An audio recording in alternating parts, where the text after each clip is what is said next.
Hello, it's a special day for you, Media Day mo. Hi everyone, kamusta ang lunch ninyo? We had fun, enjoyed. So, Dumating na ba yung lechon? Ano pa? Nakatape ko ako. Nandiyan na yung lechon. Kanina pa, Char. Yes. Pinagkamali. Thank you everyone for joining us today. Thank you so much, Regal, for organizing this. Thank you to all the press people, the fans, and everyone on social media. Magandang umaga sa lahat. Char, sa Team Gutierrez kasi umakap sila para mas mapalaki ang Media Day. Yes, sa Team Gutierrez, thank you so much for being here and for always being supportive and for all the love. Thank you so much. Okay. Before I proceed with question and answer, ako na muna tatanong ng person of questions. Char, it's been a while nagagawa ka ng pelikula. Ngayon, finally, Christmas Day pa. So, mukhang it's gonna be a busy December for you, Char. Yes, it's definitely going to be a busy December for me. But I wanted this. I wanted to do a film right after Incognito and perfect timing talaga yung Shake, Rattle, and Roll. Parang everything aligned this project for me. It's the comeback of Shake, Rattle, and Roll at the Film Festival. It's the resurgence of Regal, and I'm so happy to be part of it. It's an honor for me to be part of the Regal family and for the comeback of Shake, Rattle, and Roll. Speaking of Regal family, a couple of months ago, he signed up a multi-picture contract with Regal Entertainment. Isa na po ito sa project na yun, and we will be doing more projects with Regal Entertainment. Right, Char? Yes, very exciting times ahead for the movie industry. Talagang, you know, parang we have an advocacy now of yung mga ibang artists, producers, and everyone to get people back to the cinemas, diba? To fill up the cinema seats again. And yun yung gusto namin talagang hopefully magawa this Christmas season. Ano talagang vision ng mga producers ngayon, no? Ang ibalik ang public sa panood ng pelikula.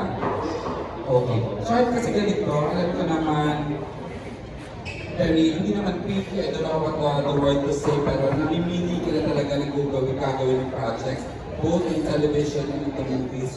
It took series of parang mga 3 meetings with the producers bago ka umuoko sa material. Char, are you that, ganun ka na ba, nandun na ba ang path mo?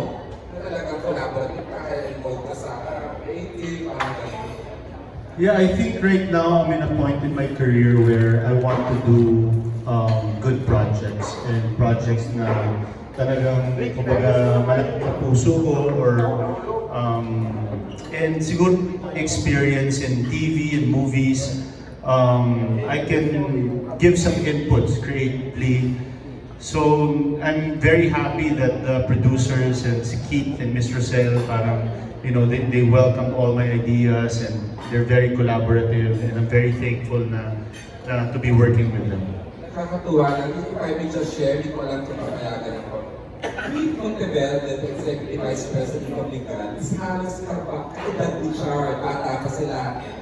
Di ba? You grew up. Yes, gumawa kami ng pelikula dati ni Angel Locsin sa San Francisco.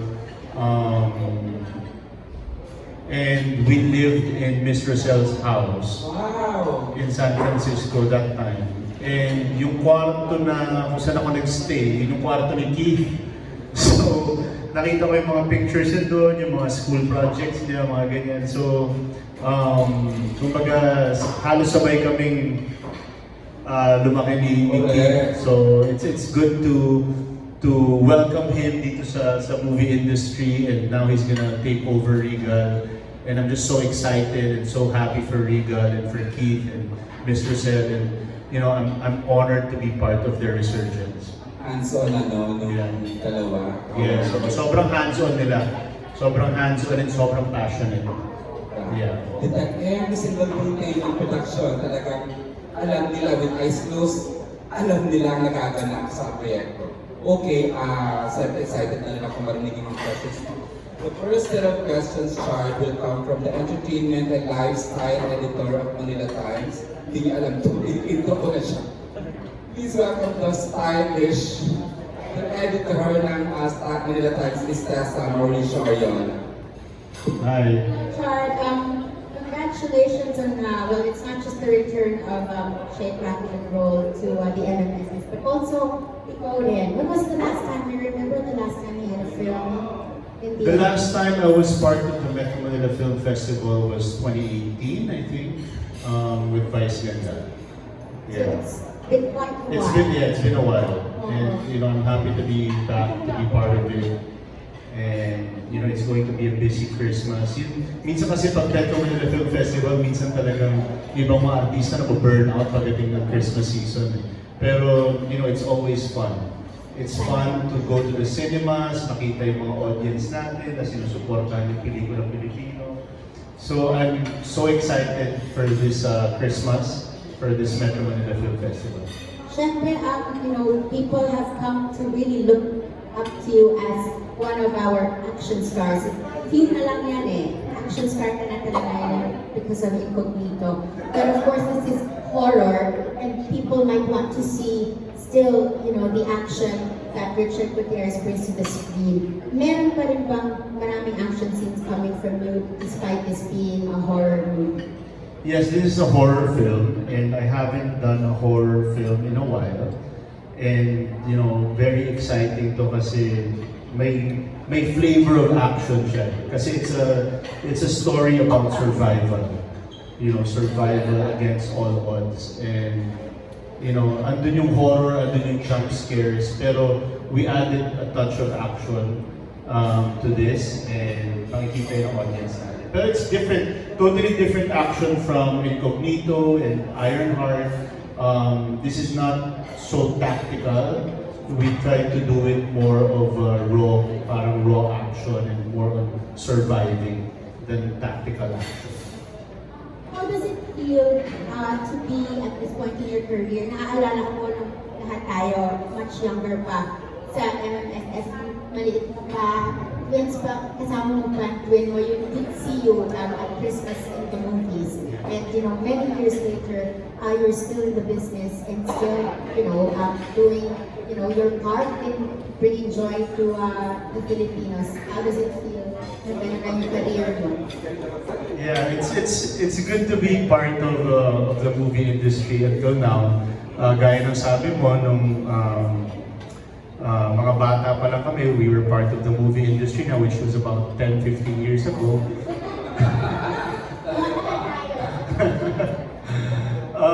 Yeah, it's good. I'm happy where I am right now in my career. I'm happy with my life, and but I'm also still hungry for more projects to give more to the industry, give more to our audience. Kasi I always believe that we can elevate. We can elevate the movie industry, we can elevate the TV game, especially now, with all the entertainment apps and, Netflix is there, Amazon, everything is there. So, it's quite a challenging time now to create good films and to bring people back to the cinemas. And, that's going to be my advocacy moving forward. I'm gonna do TV and I'm gonna do films, and hopefully we can bring back the audience sa pelikula, sa sinihan. So, yun. Thank you. Chad, sorry, before I give the microphone to the entertainment editor of Manila Bulletin, si Tito Bob. Aware ka sa iyong episodes. Kilala mo yung alam mo yung panggagalingan. Your episode being the biggest, the most star-studded. Aware ka from one episode up pangatlo. Alam mo yung tahi. Yes, alam ko yung tahi ng kwento, more or less, but I haven't seen the final edit of episode 1 and 2. But I'm aware of the storyline and where it goes and everything. Yung cast lang, kasi ang daming cast eh, so minsan na-confuse ako, especially with all the makeup and prosthetics and everything. But yeah, I'm aware of episode 1 and 2, and I know that it's going to be a star-studded film. Wala, marinig naman ng tao na Richard, na he's back doing films again. And you should remember he was one of the money makers during, di ba, ng mga Rizal, Jimmy films before. Now, we're happy that makikita naman siya sa pampamilya with the kids, you know, nakakatuwa that is part of the project. Before I give the microphone again to Bobby, I'd like to acknowledge the reason why we have sobrang sarap na lechon. Tita Annabel Rama. Where's Tita Annabel? Oh, she's somewhere there. Tita Annabel, thank you ha. Thank you for the lechon, ma. I know. Not one. Hindi occasion Not pa two. walang lechon. Three lechon. Oo. That's how we love, that's Ganyan how kami din. Annabel loves the president. You know. Okay, let me give you May pang take home pa yung iba ng lechon mamaya. Dito ako sa perfect sa akin yung lechon. Thank you, Tita. Okay, this is naman, I'll give the microphone na to Tito Bobby de Cantina. Magandang hapon. Saan ang lechon natin? So Richard, this is a horror film. Pero in real life, are you a big fan of horror movies? Yes, I'm a big fan of horror films actually. Especially now, yung mga horror na ginagawa abroad, even the Asian horrors, you know, I've seen most of it. And yes, I'm a big fan of horror films. I've done a few horror films and, you know, I've always wanted to do it again. You know, I've always wanted to do another horror. And perfect timing talaga na Shake, Rattle, and Roll is back. And nagtugma-tugma lang lahat. You know, it's a project na I couldn't say no to. Pwede ka na for Kai and Zion to invite you to watch your movie? Yes, actually they've been asking a lot of questions about the prosthetics. Kasi I took photos of myself with all the, you know, makeup and prosthetics and all of that. So they're always curious about how it's done, paano ginawa, and everything. Yeah, I'm excited to bring them to the cinemas this Christmas. Pero in real life ba, may mga person skills ka sa makakapagpapaan? Oo, meron akong, may mga ghost stories ako, personal ghost stories. Dati na mga bata pa kami, we had a place in Baguio. And, ayun, multo. Maraming multo. Pero gano'n lang, syempre nung growing up days namin, na-experience din namin yun. Okay, last question. Sabi mo kayo yung BBC sa December sa Film Fest. Pero like, ano pa, pag-i-share mo ang email ng police sa Pasko? Sorry, ano yun? Ano pa maging mo ngayong December aside from ang Film Fest? Like, are you going abroad? Right now, I'm just focused on my schedule for the promo run of this film. It's going to be until Christmas. So let's see after Christmas if I have time to travel or go abroad. Maybe I'll take a few days off, hang out with the kids in the beach or something. But right now, I'm focused on the film. I'm focused on promoting this movie and hopefully ma-inspire natin yung mga tao na isama ang buong pamilya nila sa sinihan ngayong Pasko. Thank you, Richard, and congratulations. Thank you. Thanks to Bobby, syempre ang prayer natin lahat ay to be Shake, Rattle, and Roll the top grosser this year, di ba? Lord, give this to us, please. Okay. And of course, from one editor to another, here's a set of questions from the editor naman po ng Bandera, Erwin Santiago. Art, congratulations. Thank you. Tanong ko lang, kumusta yung working relationship mo ni Ivana? Yung Shake Rattle, yung episode mo? Working with Ivana, it's been great working with Ivana. She's very down to earth. She's nice and very professional on set. Yeah. So okay naman, okay yung working relationship namin. So, kumusta yung naging dynamics mo sa mga action na mga katatakot ang eksena ng isang episode? You know, the good thing with Ivana is she really wants to give her best in every scene as well. Pareho kami, kasi ganoon din ako eh, parang hindi ako nakokontento. Kunwari pag may na-feel ako na eksena, prove, being sa director ko or dun sa assistant director, and she's the same. Parang she always wants to give her best. She's challenging herself to be better. And napansin ko yun sa mga action scenes din niya. Halos hindi siya nagpapadouble, gusto niya siya yung gagawa. So talagang trabaho din niya yung action scenes and yung character. Doon sa mga ginawa mong action scenes dito, Char, ano yung mga bagong challenges na hinarap mo? Yung mga ipinagawa sa inyo ni Wilco? Well, dito kasi yung like what I said kanina, yung action scenes namin dito is more of like survival. It's always rushing, it's always escaping. Laging may mga kalaban na hindi namin kayang talunin. Gano'n. So, iba yung atake ko dito ng action, hindi siya yung military style or superhero style na tactical or it's more raw yung action scenes namin dito. So, iniba namin ng konti yung atake. Yung atake ko as my character, even the camera works were different. And we tried to really make it different from Incognito or Ironheart. So, dito talaga makikita nyo medyo survival. Kinakabahan, natatakot, you know, ganun yung vibe.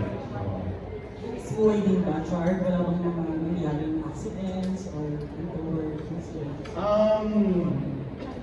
Alam mo, pag gumagawa ng action scenes, hindi natin maiwasan yung mga konting galos, konting bruises, mga pasa, ganyan. Pero normal naman yun sa akin. Thank God wala nangyaring anything more than that. So we're very thankful. You know, when you're doing action scenes, you have to be prepared for things to go, you know, a little rough. Pero wala naman kaming na-encounter na major incidents. You make ko po. Thank you. Early na, di that night na may pasak na action scenes. Share the edit siya. Sabi ko naman sa inyo, very, very engaging ang ating lead actor. Imagine from one editor to another. I'll give the microphone now to the entertainment editor ng Malaya, Ms. G. Chiliano. Char, Hi. parang hindi lang action, parang hindi lang yung camera works, pati look. Bago rin ang look mo. Yeah, so talagang nagpatubo ako ng balbas, talagang raw yung itsura ko, halos walang makeup. Kumbaga, darating ako sa set, di ba? Bagong ligo, fresh, ganyan. Tapos pagdating ko sa set, okay, dumihan nyo na ako. Kumbaga, dugyot talaga, dugyot. Kasi survival kami dito. So, pati yung look ko dito, iba talaga. Iba ko yung look, mas rough, mas talagang mukha ko hindi naliligo. Ganun yung itsura. Exciting yun. Kasi parang ngayon lang kayo makikita ng mga tao. Yeah, parang ganun pa, parang ngayon pa lang din halos ginawa yung ganung look ko. Kaya naisip, mukha ka ulit kasi palagi ang mukha mo. So dito mukha ko. Oo, dugyot naman ako dito sa Shake Rattle. You mentioned how accommodating Keith and Ms. Giselle were regarding yung mga can you share some of them na nalagdag or enhance the story? All throughout the process of creating the film, from the moment na nag-meeting kami the first time to this final edit, parang maraming evolutions na nangyari, and you know, they will always update me and they will always let me know on yung mga changes and everything. But from the moment na nabuo yung kwento, makikita mo talaga kung gaano ka-hands-on si Mr. tsaka si Keith. Not only sa storytelling, but also down to the very small details. Even the wardrobe, even the prosthetics, even, you know, Keith is very concerned about the sound and also the effects and everything like that. So, makikita mo talaga na it's hard being a producer nowadays. Diba? For films, I mean, it's always an uphill battle for producers now. And makikita mo talaga, it's really the passion for creating films. That's what gives them the energy, diba? The drive. So, it's good to be, you know, in one table with these people, and you know, I'm just honored to share this with them and to create films with them. You grew up in the industry, you are part of the showbiz family, and it's hard to get to know yung actors mo, to help bring viewers back to the cinemas. Kailan po yung oras? Kailan nagsimula yung pag-usuhan na take on this act? It's been a while. I've been talking to some producers and artists about it, and pagkausap mo yung mga tao sa industriya, mararamdaman mo talaga na, hey, we have to do something. Let's all help each other out and bring back people to the cinemas. Diba? Kasi, syempre, iba pa rin yung experience tayo nung tayo na nanonood sa malaking talon ng diba? Ng malaking screen ng sinihan. And, I want my kids to experience that. Gusto ko ma-experience din yan ng mga kabataan ngayon, ng mga teenagers ngayon. And yan isa sa mga advocacy talaga ng industriya ngayon, I think, is to get people back to the cinemas. And hopefully we are doing our job well. And yun yung gusto namin mangyari. And do you see yourself someday working behind the cameras? Working behind the cameras as a director, Sino? Me, as a director? Yeah, I think marami na rin nagsasabi sa akin that I should try different thing kasi nga nakikita nila yung passion ko, yung creativity ko. Marami na rin nagsasabi sa akin na mag-direct na daw ako and all that. Siguro there's a right time for it, there's a right project for it because ako naman kasi pag nag-commit ako into something, like I really want to, give my best and right now I'm enjoying working with great directors, working with brilliant directors, and I feel like me as an actor, I feel like maraming magagaling na director. Diba? Maraming magagaling na director na sanay na sa ginagawa nila, sanay na sa trabaho nila. And it's always nice to work with them, rather than being a director myself. Right now I'm in a position where I want to work with good directors, and maybe learn from them. Eventually, when I become a director, I learn through these directors. So, yun yung mentality ko. Yeah. maraming salamat. Thank you. Daming revelation ni Chai today. Hindi natin a lot of people know that gusto na lang pala niya behind the camera.